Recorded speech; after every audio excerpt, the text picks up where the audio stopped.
Padre, gracias te damos porque tú eres bueno, porque tú eres misericordioso, porque tu gracia, Señor, está sobre cada uno de nosotros, es la que nos mantiene de pie. Es tu gracia la que nos da las necesarias y suficientes fuerzas para seguir adelante. Y en esta oportunidad, Señor, nos hemos reunido para aprender más de tu palabra. Nuestro Señor Jesucristo dice en su palabra que las escudriñemos porque ellas son las que dan testimonio de Él. Nosotros queremos conocer más de ti, Señor, queremos conocer más de tu voluntad. Por eso te pido que nos ayudes a cada uno de nosotros a humillar nuestros corazones y que verdaderamente podamos escuchar el consejo de tu palabra, pero a la vez, Señor, poner en práctica todas aquellas partes que nos corresponden.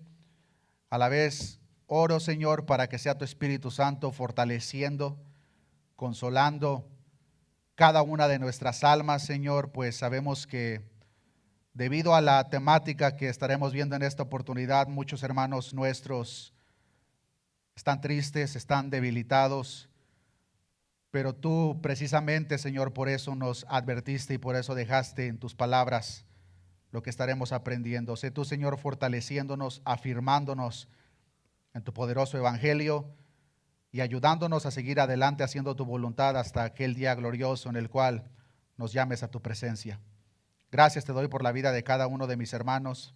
Bendícenos como cada vez que nos reunimos. Todo esto te lo he pedido en el nombre de Jesús. Amén y amén. Salude a su hermano, hermana a la par, mientras los niños salen a sus clases.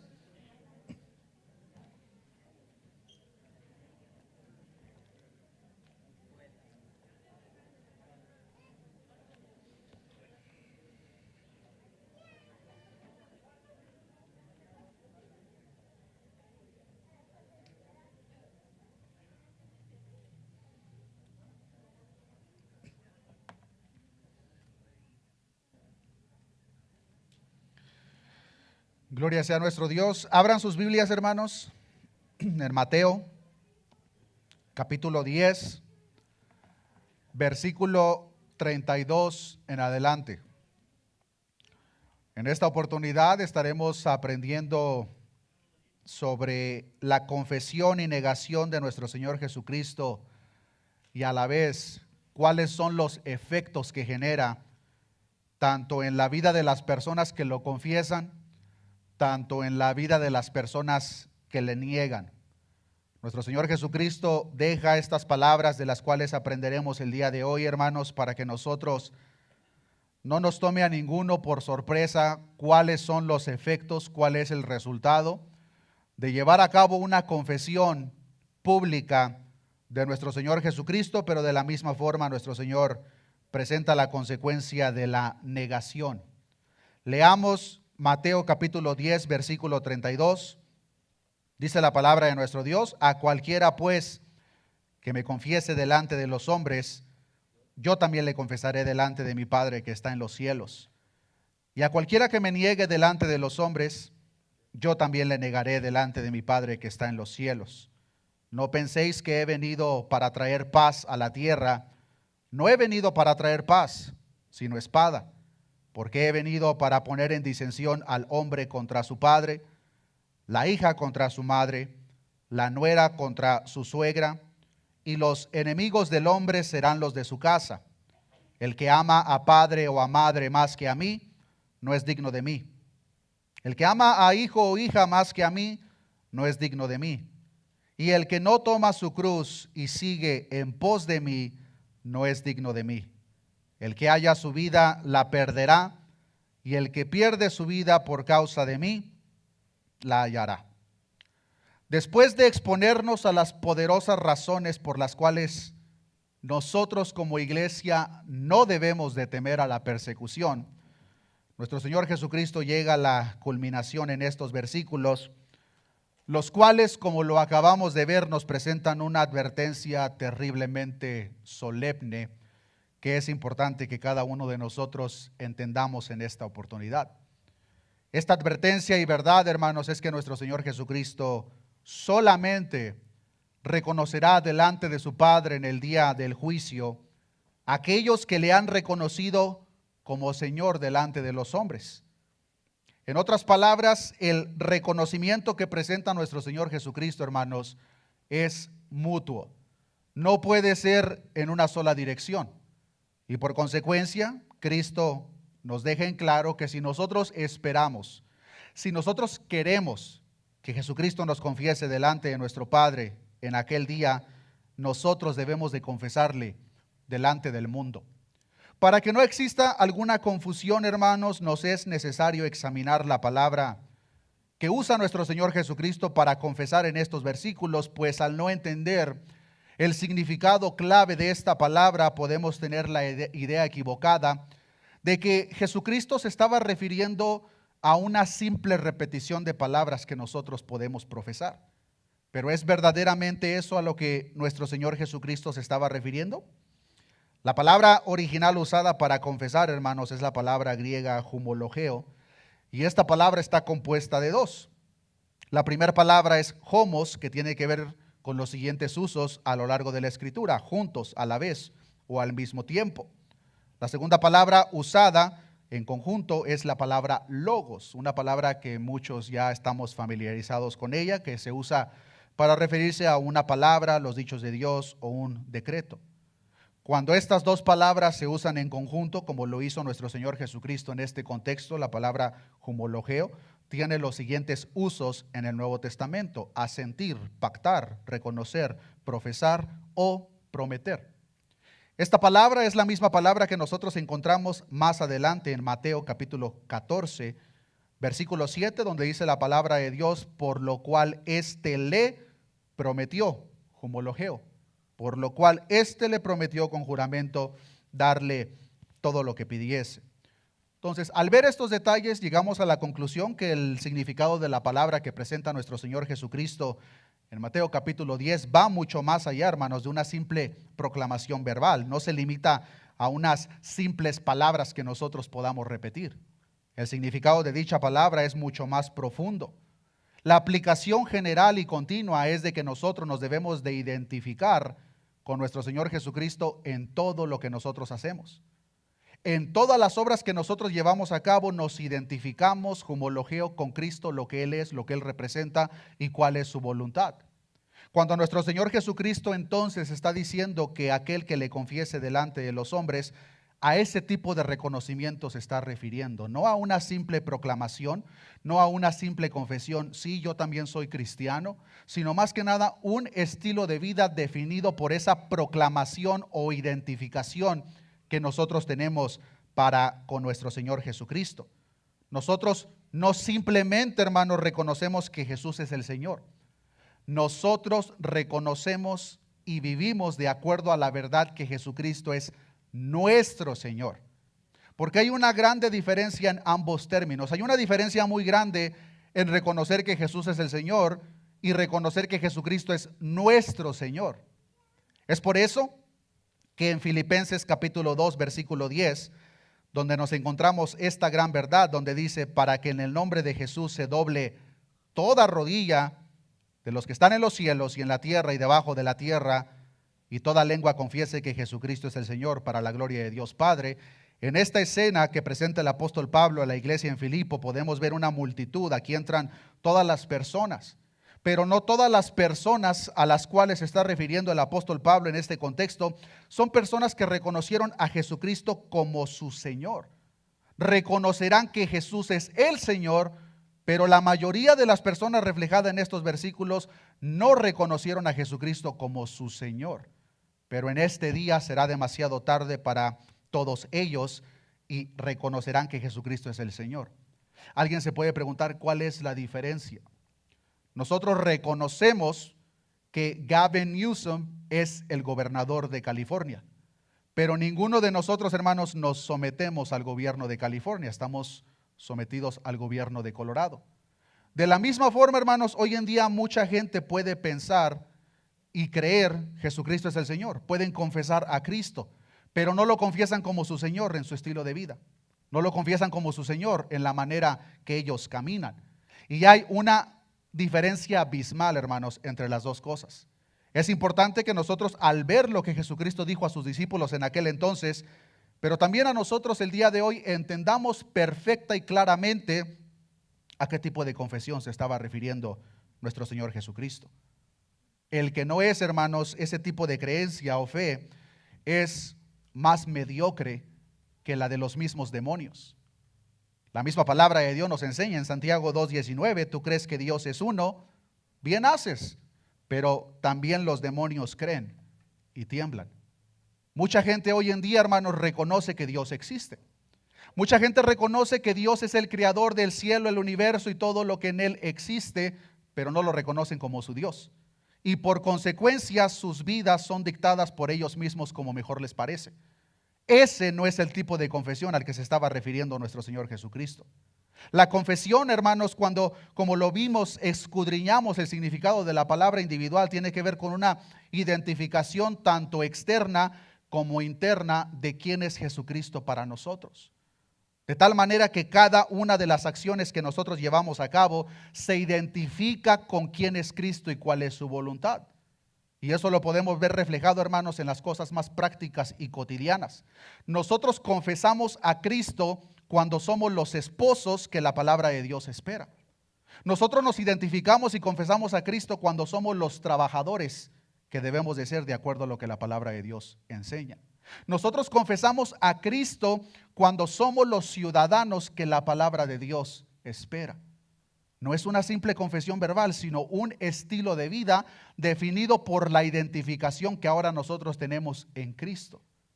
Con este tipo de personas, Jesucristo dice que las personas que lo confiesen, Dios, Jesucristo, de la misma forma les confesará delante de nuestro Padre.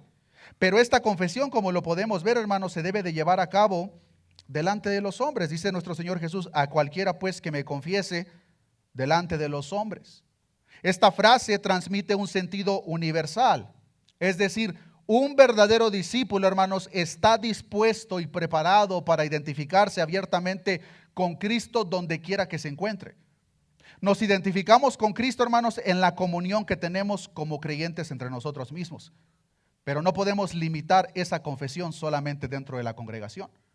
La confesión que Cristo espera, hermanos, como dice, delante de los hombres, nos da un entendimiento de una aplicación universal. Nos identificamos con Cristo dentro de la iglesia, pero lo hacemos en nuestros trabajos, lo hacemos en nuestros hogares, lo hacemos donde quiera que vamos.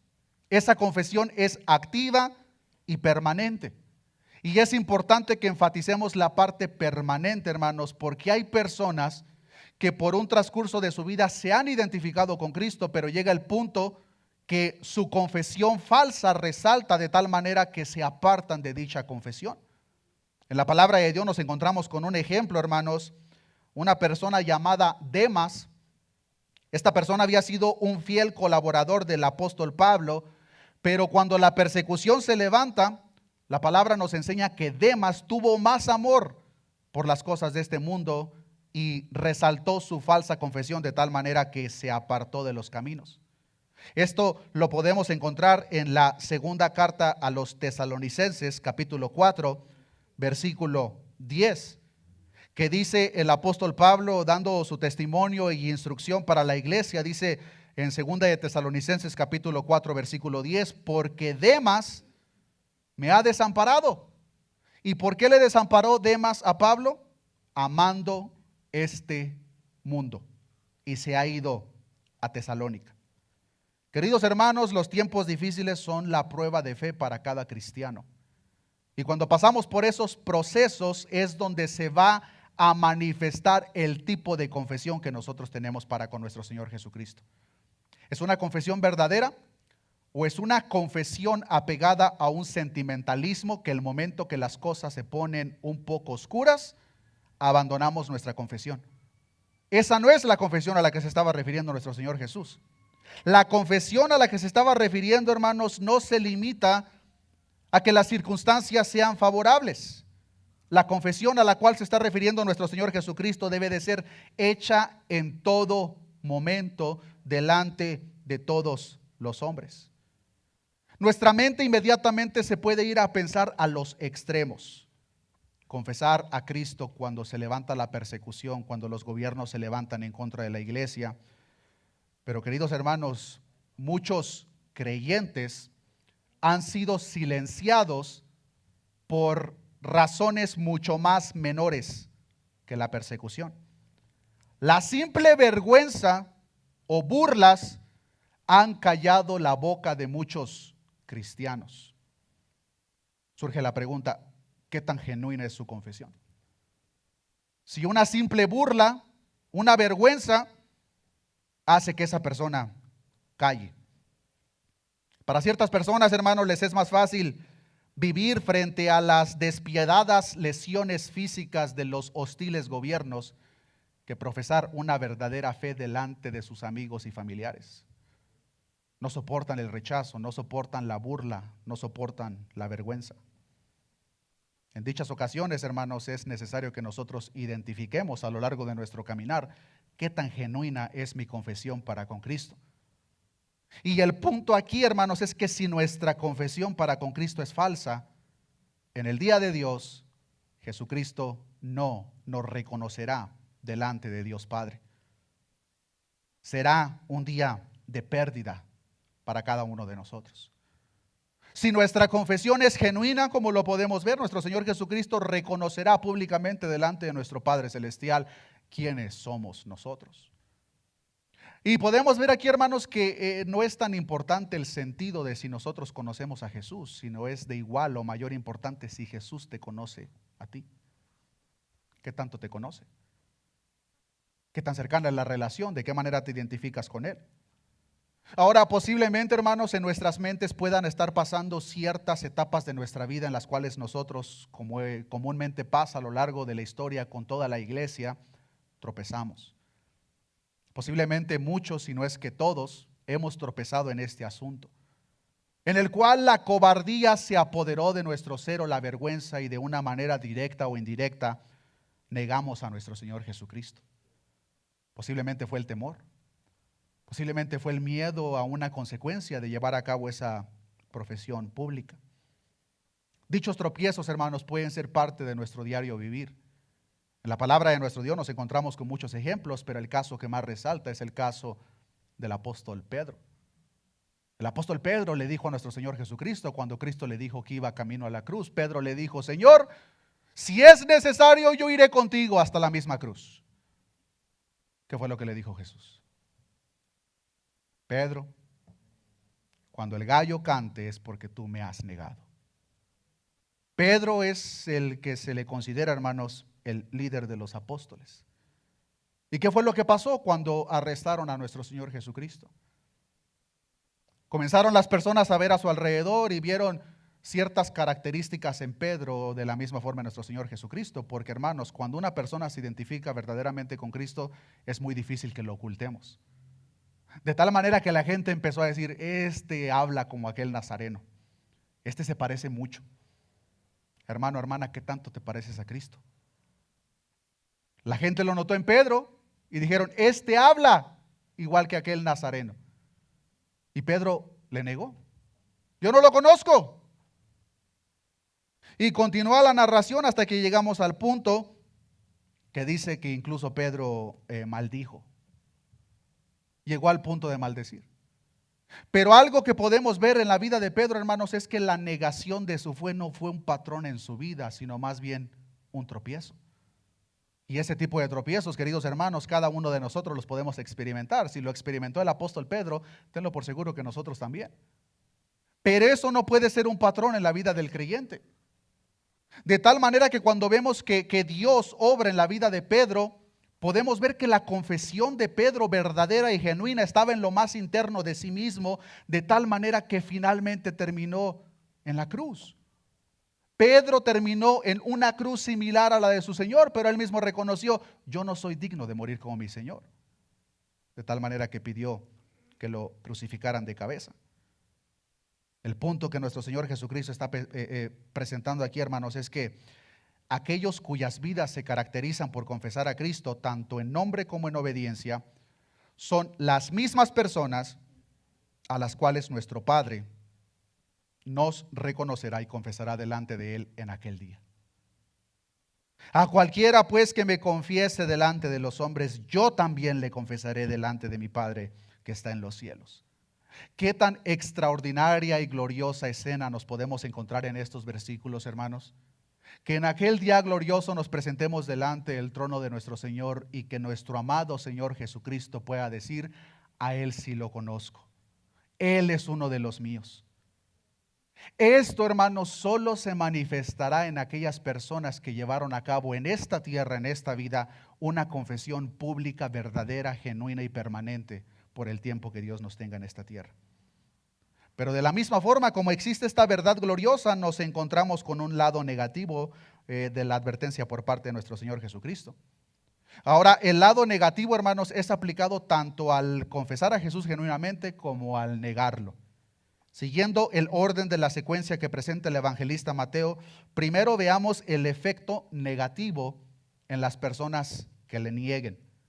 Dice el versículo 33 de Mateo capítulo 10: y a cualquiera que me niegue delante de los hombres, ¿cuál es el lado negativo? Yo también, dice Jesús, yo también le negaré delante de mi Padre que está en los cielos. Cualquier persona que en esta vida haya negado su profesión en Cristo, Cristo mismo asegura que en el día del Señor, Cristo mismo también negará a esas personas delante de nuestro Padre que está en los cielos. Podemos ver aquella escena. Muchos me dirán en aquel día: Señor, Señor, ¿no profetizamos en tu nombre? ¿No hicimos muchos milagros en tu nombre? ¿No sanamos muchos enfermos? ¿Hicimos muchos milagros? Y Jesús les dirá: nunca los conocí. Yo no los conozco, yo no sé quiénes son ustedes. Estuvieron siguiendo a un Dios, pero no era el Dios verdadero. Posiblemente y comúnmente, como es manifestado hoy en día, era un Dios generado de acuerdo a su propio razonamiento y su propio deseo, pero no era el Dios de la Biblia. De tal manera que su confesión no fue una confesión verdadera. Su confesión fue una confesión lo suficientemente fuerte solamente para que no seamos rechazados por las personas que nos rodean. Cambiamos, moldeamos, definimos la confesión que nosotros queremos tener para con Cristo, pero hermanos, ninguna persona puede hacer eso.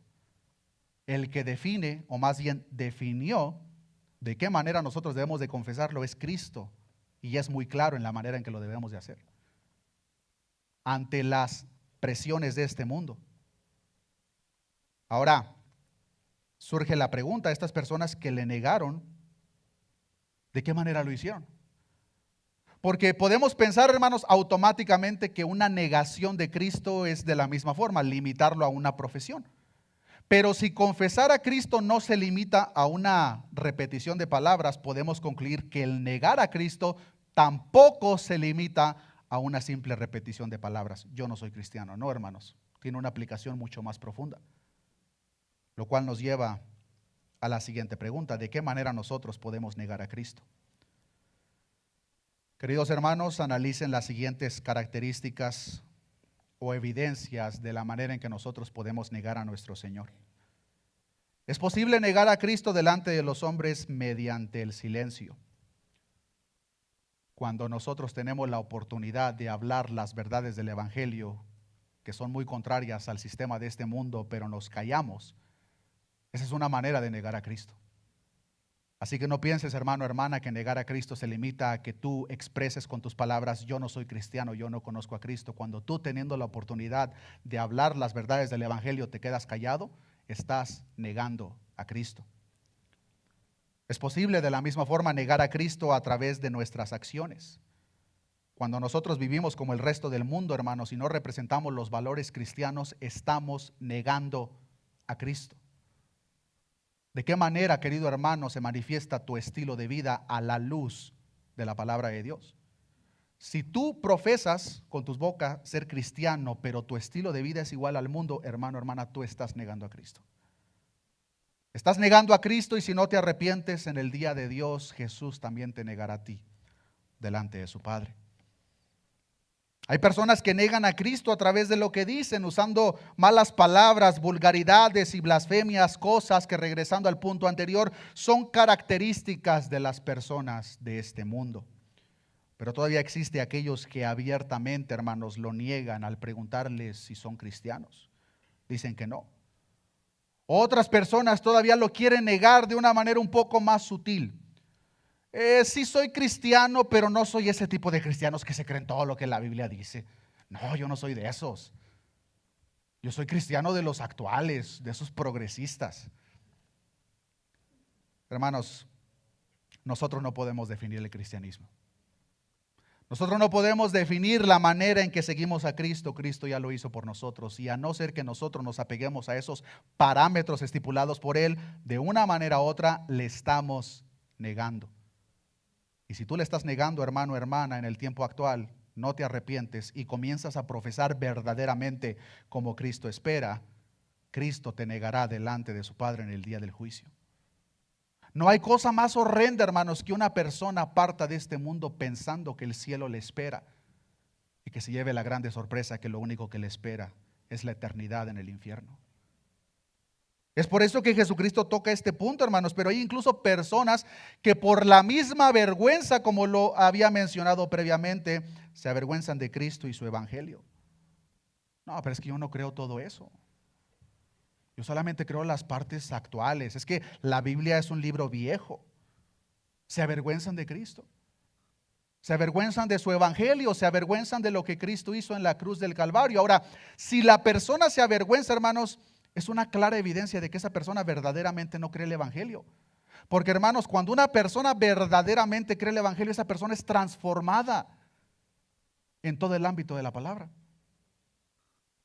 Pero todavía nuestro Señor Jesucristo dice en Marcos 8:38, porque el que se avergonzare de mí y de mis palabras en esta generación adúltera y pecadora, el Hijo del Hombre se avergonzará también de él cuando venga en la gloria de su Padre con los santos ángeles. Aquellas personas que por cualquier razón se avergüencen de Dios, su evangelio, representar a Cristo como es debido, querido hermano, Jesús también se avergonzará de esas personas delante de su Padre.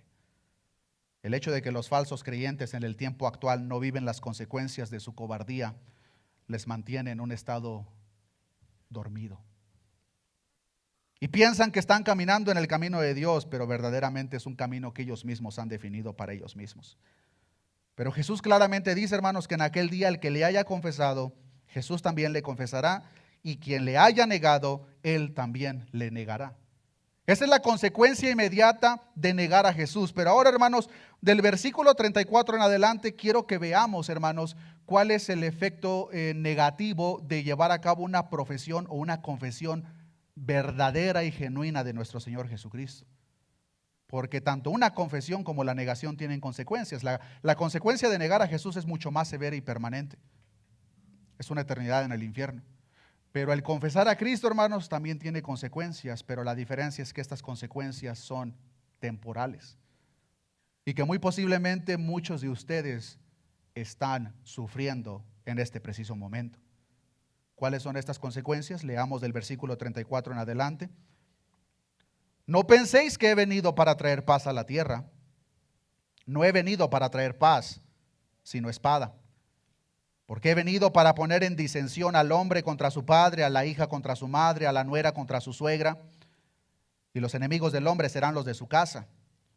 El que ama a padre o a madre más que a mí no es digno de mí. El que ama a hijo o a hija más que a mí no es digno de mí.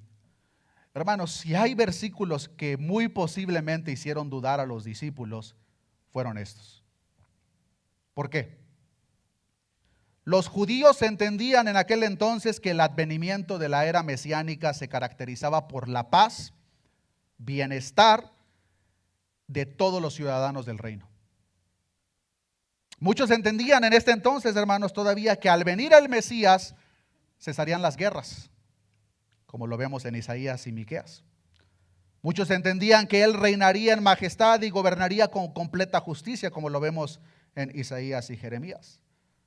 Muchos entendían que acabarían las lágrimas, el sufrimiento y el conflicto y todo sería dicha, prosperidad y alegría. Entonces, cuando se comienza a correr la voz, el Mesías está aquí, muchos esperaban esto. Se acabaron las guerras, paz, bienestar, felicidad.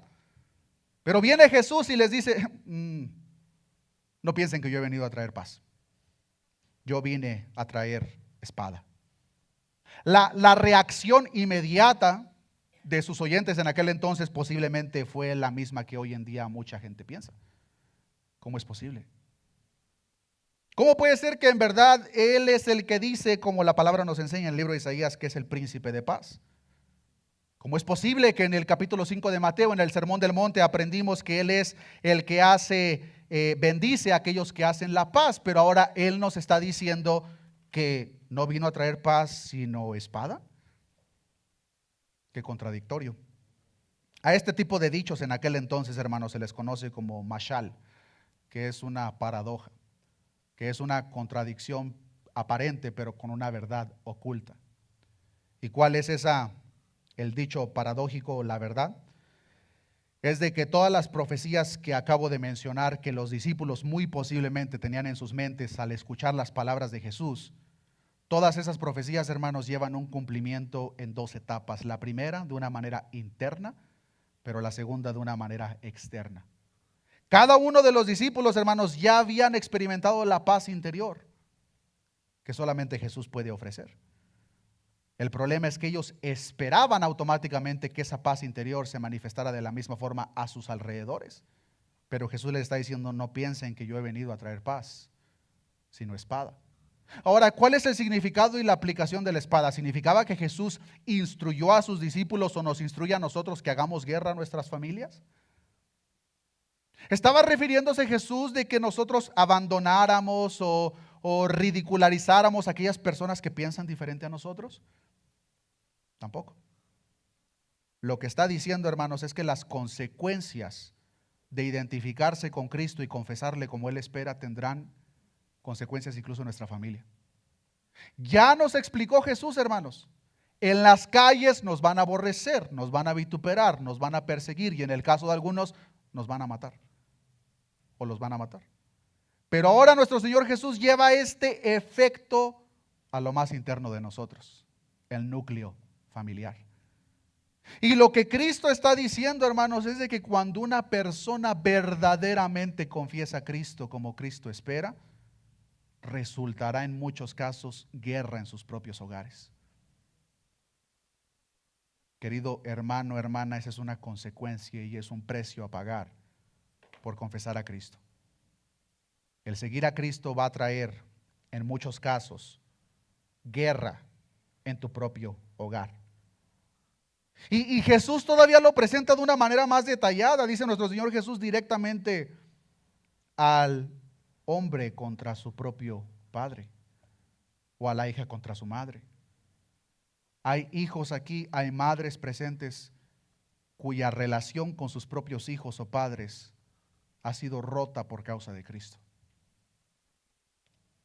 Hay personas aquí, hermanos, cuyas relaciones con sus familiares más cercanos han sido afectadas por causa de Cristo.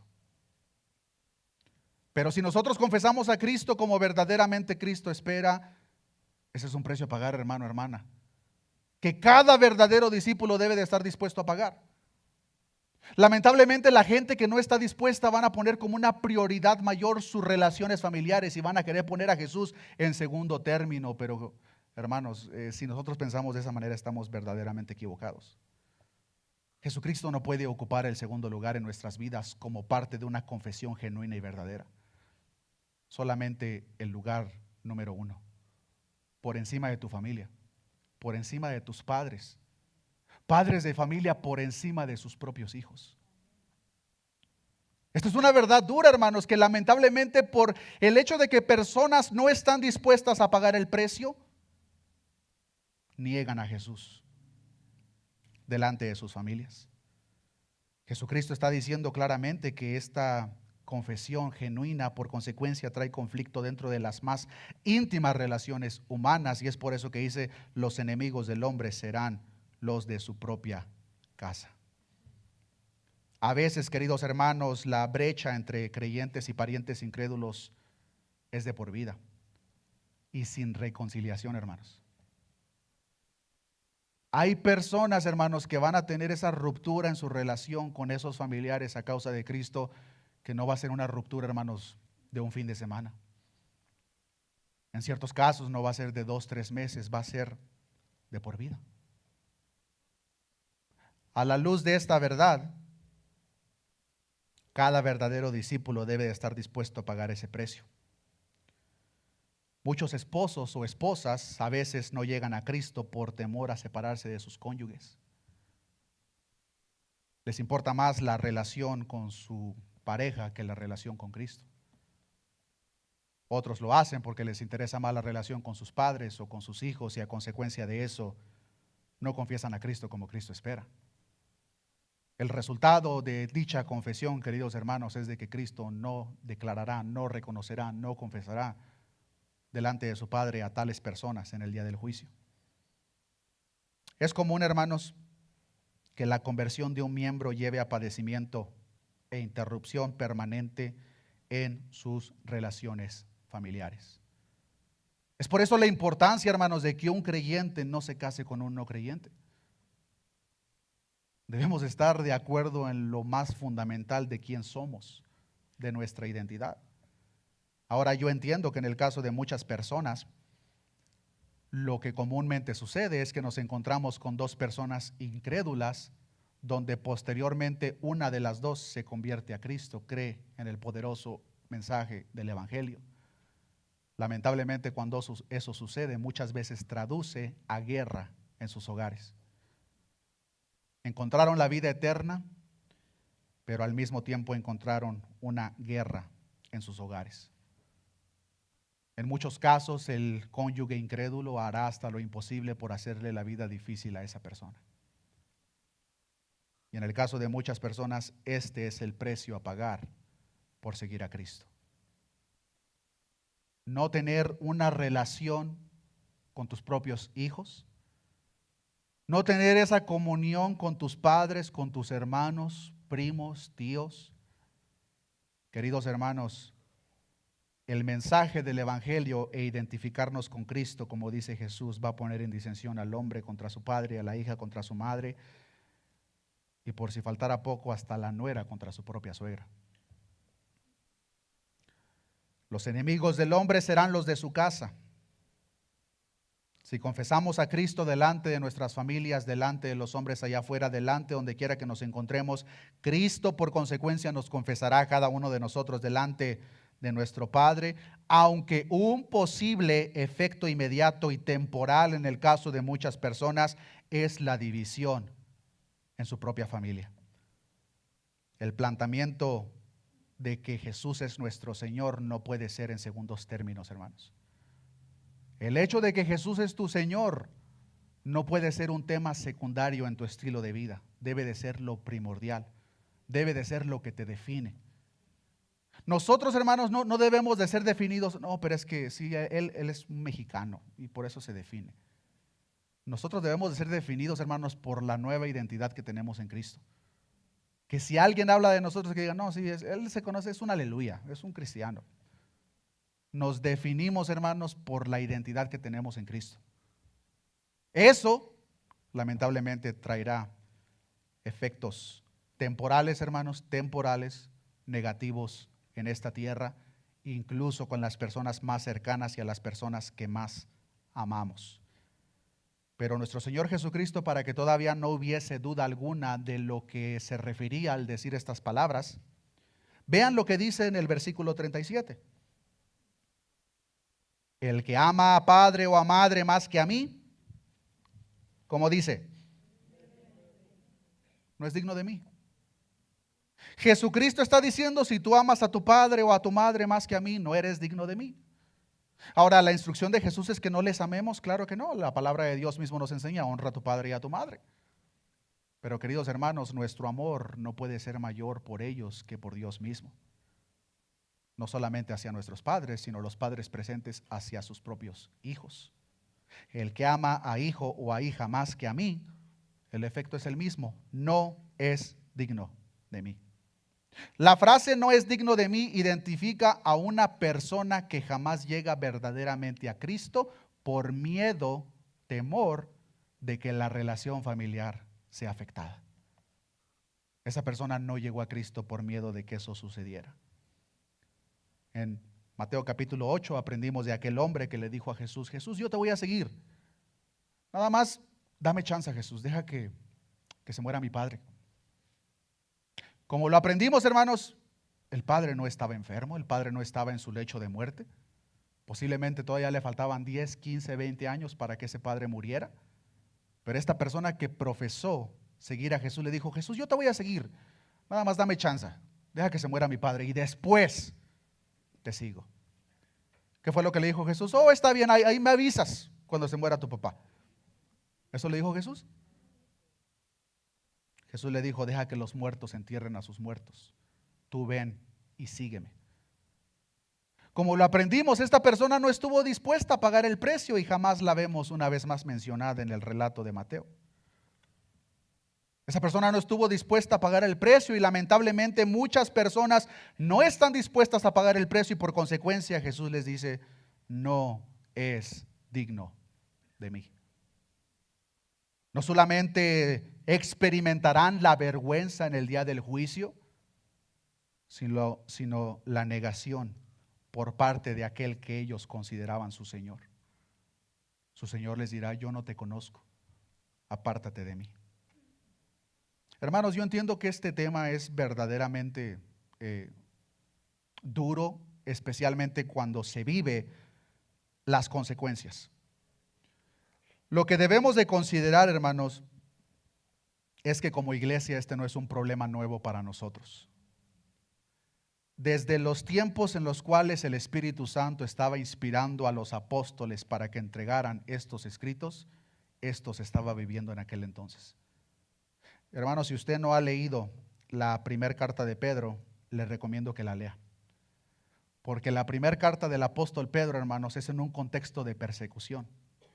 La iglesia está siendo perseguida, el evangelio está siendo predicado, personas se están convirtiendo, pero por consecuencia les está resultando una guerra en su propia casa.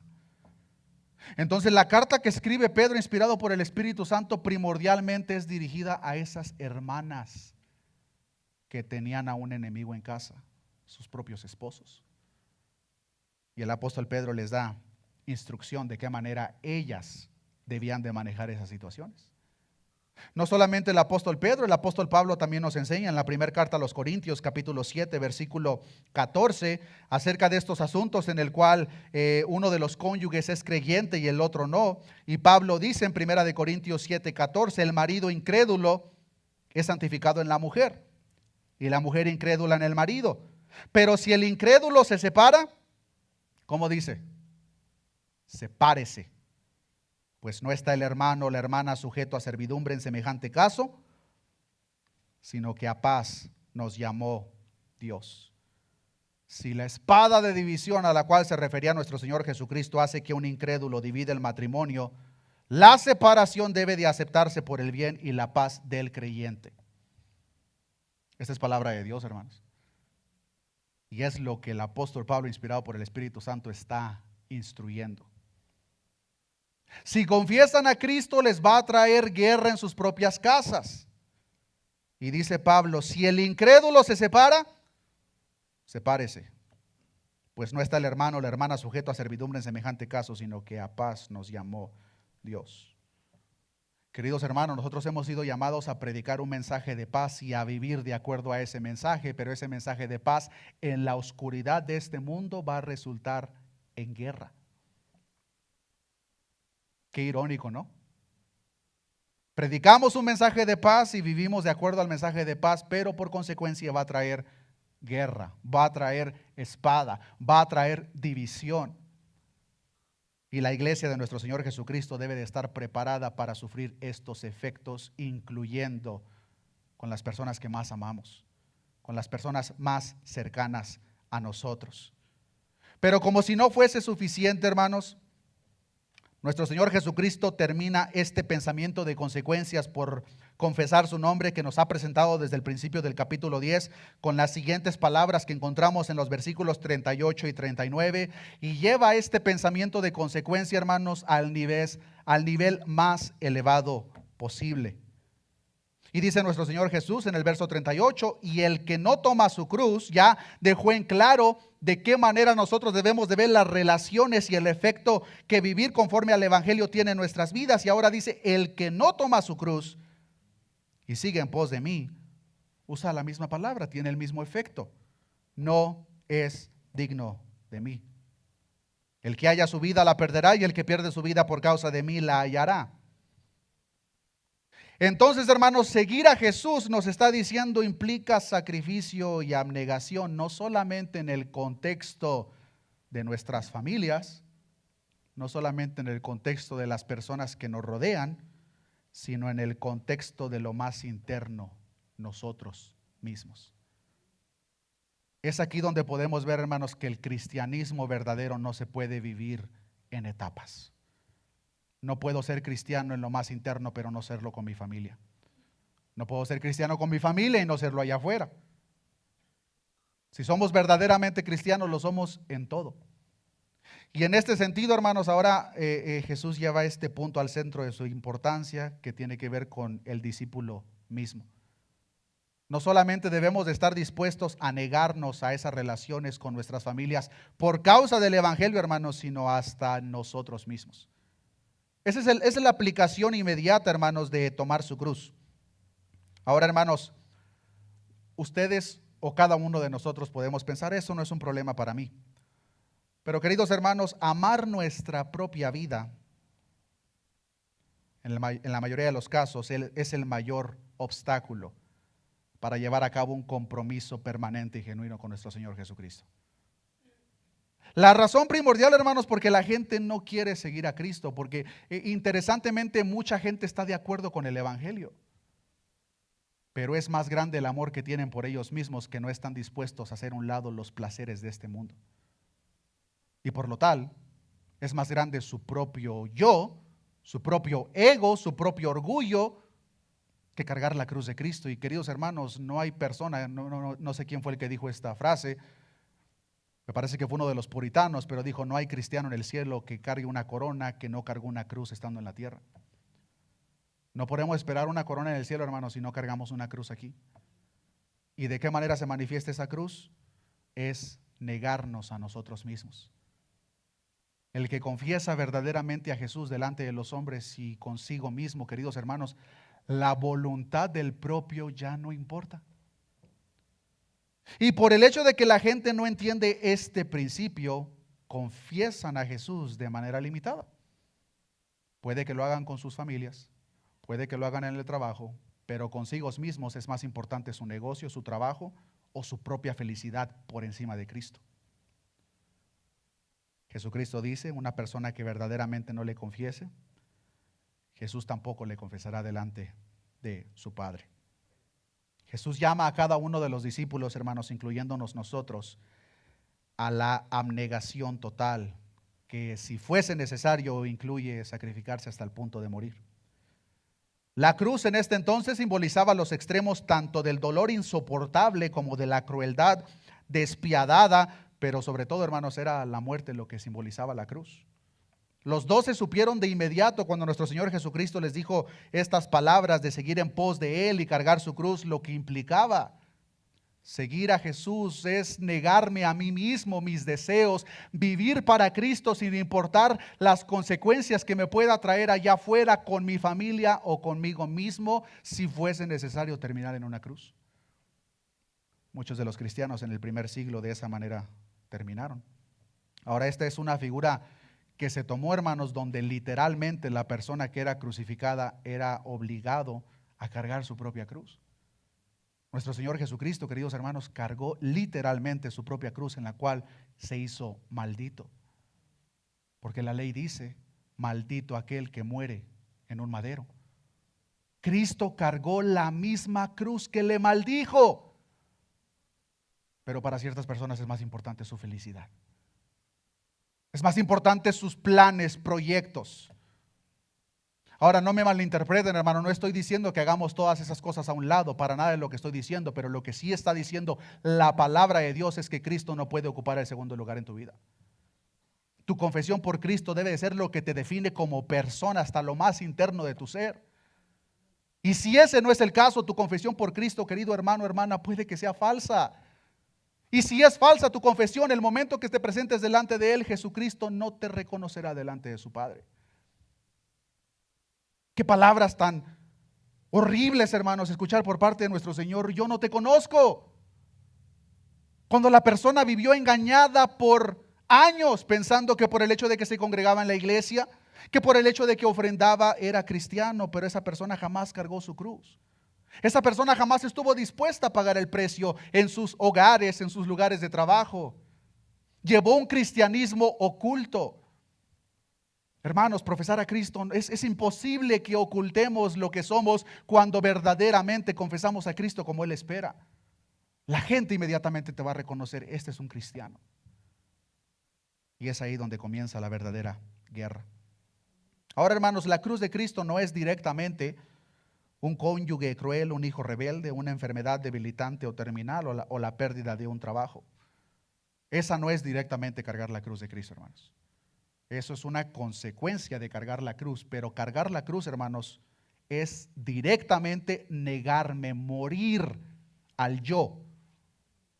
Lamentablemente, hermanos, el yo está demasiado vivo en la vida de muchas personas, de tal manera que viven más ellos en sus propios deseos pecaminosos que Cristo mismo. Pero cargar la cruz de Cristo, hermanos, significa abnegación total. Mis planes, voluntad, salieron por la ventana el momento que vine a Cristo. El apóstol Pablo dice a la iglesia en Galacia, dice en Gálatas 2:20: con Cristo estoy juntamente crucificado, ya no vivo yo. Aquel Pablo que tenía sus propios deseos, aquel Pablo que tenía aspiraciones a ser una persona preparada, cuyo hombre fue preparado a los pies de Gamaliel, dice Pablo, ese Pablo ya se murió. Con Cristo estoy juntamente crucificado, ya no vivo yo, mas Cristo vive en mí. Y lo que ahora vivo en la carne, lo vivo en la fe del Hijo de Dios, el cual me amó y se entregó a sí mismo por mí. Cristo nos amó y se entregó a sí mismo por mí, y Cristo espera lo mismo de nosotros. Que nos neguemos a nosotros mismos y que entreguemos nuestra voluntad, fuerza, a hacer su voluntad. Cuando una persona no está dispuesta a hacer eso, estará demasiado ocupado, ocupada con sus proyectos, su propia felicidad en este mundo, sin darse cuenta que lo único que tiene delante de él o ella es una cortina de humo que no le permite ver la realidad de la eternidad que le espera. Queridos hermanos, la iglesia de nuestro Señor Jesucristo no puede estar más ocupada en las cosas de este mundo que por las cosas que son eternas. Y una confesión verdadera y genuina con Cristo, hermanos, se manifestará de tal manera. Nuestra prioridad es Cristo. Nuestra prioridad es hacer la voluntad de Cristo, no la mía. Lamentablemente, hermanos, mucha gente pone en pausa la voluntad de Dios por llevar a cabo su propia voluntad. Todavía le dicen a Jesús: dame unos cuantos años, ya después veo. Hermanos, la persona que genuinamente ha venido a Cristo, su confesión es tan grande que esa persona murió a sí misma. Y esto lo podemos ver reflejado en la vida del apóstol Pablo, hermanos. El apóstol Pablo literalmente vivió para Cristo. Todo lo que hacía era apuntado a la obra de nuestro Señor Jesucristo. Según lo que continúa explicando nuestro Señor Jesucristo en Mateo capítulo 10, ningún sacrificio que la iglesia pueda llevar a causa de Él en el tiempo presente se compara con la recompensa que nos espera, que presenta el versículo 39. El que haya su vida, la perderá, y el que pierde su vida por causa de mí, la hallará. El que cree hallar su vida temporal en las cosas de este mundo, sus grandiosos planes, sueños, aspiraciones, la verdadera vida tal como lo presenta Cristo, la perderá. La vida en la que nos encontramos, hermanos, es temporal. No pongamos una atención más grande por lo que está aquí que por lo que nos espera. Ninguno de nosotros, hermanos, tenemos el día de mañana asegurado. Dice Santiago que la vida es como la neblina: por un momento la vemos y después desaparece. Pero las personas que están tan ocupadas, preocupadas en satisfacer su yo, su ego, van a hacer lo que sea necesario por encontrar esa felicidad en lo que este mundo ofrece. Ese tipo de persona, irónicamente, son los que van a encontrar su vida aquí en el mundo. Pero por consecuencia, la verdadera vida, la que importa, la eterna, la perderán. Y el que pierde su vida por causa de mí, dice Jesús, la hallará. Perdemos la vida en este mundo, hermanos, cuando morimos a nuestros propios deseos. Cuando estamos dispuestos a sufrir el vituperio, el rechazo por nuestras propias familias, ser parte de la división, incluso nuestros hogares. Es un precio a pagar por seguir a Cristo, y Jesucristo dice que este tipo de persona, el que pierde su vida por causa de Él, la hallará. Por otro lado, el que la halla en el tiempo presente la perderá, y el que pierde su vida por causa de Él, la hallará. Aquí nos muestra, hermanos, la palabra de nuestro Dios de una manera detallada, que el verdadero discípulo confiesa a nuestro Señor Jesucristo delante de los hombres, no importa quiénes sean esos hombres, sean los hombres en nuestro trabajo, sean los hombres en nuestras amistades o incluso en nuestros propios hogares. Vamos a, en ciertos casos, hermanos, ser partícipes de una división familiar, una ruptura en ese núcleo familiar. Pero querido hermano, hermana, ese es un precio que el verdadero discípulo, verdadero hijo de nuestro Señor Jesucristo, debe de estar dispuesto a pagar. Y la razón por la cual es simple: esa persona ha muerto a sí mismo y ahora vive para su Señor. El que verdaderamente le confiesa. El que le confiesa a su manera estará bastante vivo o viva para sí misma, y las cosas de Dios serán cosas en segundo término. John Bunyan fue un predicador puritano, escritor de uno de mis libros favoritos, El progreso del peregrino, que si no lo ha leído le recomiendo que lo lea. Pero cuando John Bunyan fue llevado delante de un juez para ser sentenciado a cárcel por causa de Cristo, declaró lo siguiente: Señor, la ley de Cristo ha provisto dos maneras de obedecer. Una es hacer lo que en mi conciencia estoy obligado a llevar activamente a cabo. La otra es que cuando no pueda obedecer de forma activa, estoy dispuesto a resignarme y sufrir lo que harán conmigo.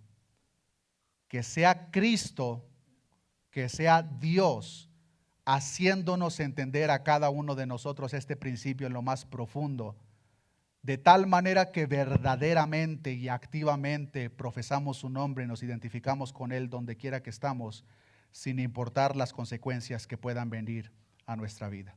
Oremos a nuestro Dios. Padre, gracias te damos en esta mañana por tu palabra, Señor, que es como un martillo que despedaza la piedra. Hemos aprendido en esta oportunidad, Señor, una vez más, otros de los efectos de ser tus discípulos, Señor. Tú dijiste a tus discípulos, pero también nos dices a nosotros en esta oportunidad: no piensen que yo he venido a traer paz, he venido a traer disensión, he venido a traer espada. El padre contra su hijo, la hija contra su madre. Señor, nosotros entendemos que cuando nos identificamos, cuando profesamos verdaderamente que eres nuestro Señor, no solamente de palabras, sino verdaderamente de una convicción que dicta nuestro estilo de vida, por consecuencia generará guerra en muchos lugares, incluyendo nuestros hogares. En medio de este cuerpo local, Señor, hay hermanos nuestros, hermanas nuestras que han sufrido, están sufriendo o puedan sufrir en un tiempo futuro esta guerra en sus propios hogares por causa de ti, Señor. Nosotros entendemos que es una consecuencia directa de identificarnos verdaderamente contigo, oh Cristo, por lo cual solo te pido que les fortalezca, Señor. Fortalece a cada uno de mis hermanos, hermanas que han sufrido esa ruptura en sus hogares por causa de ti, Señor. Yo te pido que les fortalezca, Señor, pero que al mismo tiempo sea tu Espíritu Santo revelándoles en lo más profundo de su ser lo amados que cada uno de ellos son a tus ojos, oh Padre Celestial. Nosotros entendemos que por el tiempo que estemos en esta tierra, que cuando lo comparamos con la eternidad es verdaderamente corto, sufriremos, Señor, pero una vez más, el siervo no es mayor que su Señor. El discípulo no es mayor que su maestro.